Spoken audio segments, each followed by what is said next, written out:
Igede Dharma, warga desa Sembiran, Kecamatan Tejakulo Buleleng harus berurusan dengan Polsek Susut lantaran diduga menggelapkan 505 ekor ayam potong milik Inyoman Subrate, warga desa 3 Kecamatan Susut, Kabupaten Bangli.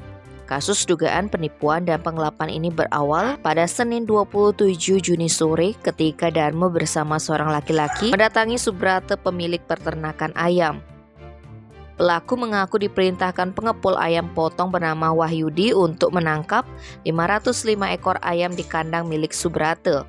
Tanpa rasa curiga, korban mengizinkan ayamnya dibawa pelaku. 2 hari kemudian, Subrate mengkonfirmasi Wahyudi. Ternyata Wahyudi tidak pernah meminta pelaku mengambil ayam di sana. Korban yang mengalami kerugian sekitar 23 juta rupiah ini pun melaporkan ke Polsek Susut. Kapolsek Susut AKP Nyoman Edi Suwarye mengungkapkan pelaku ditangkap Selasa 5 Juli di Denpasar. Pelaku mengakui telah mengambil ayam potong sebagaimana laporan korban. Dia melakukan hal itu karena tekanan ekonomi, sebagian untuk bayar utang dan sebagian untuk kebutuhan sehari-hari. Kata Kapolsek, pelaku memang pernah kerjasama bisnis ayam potong dengan Wahyudi. Hal itu diduga membuat korban mudah percaya.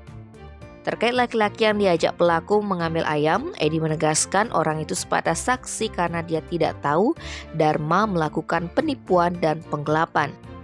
Tim Bali Express melaporkan.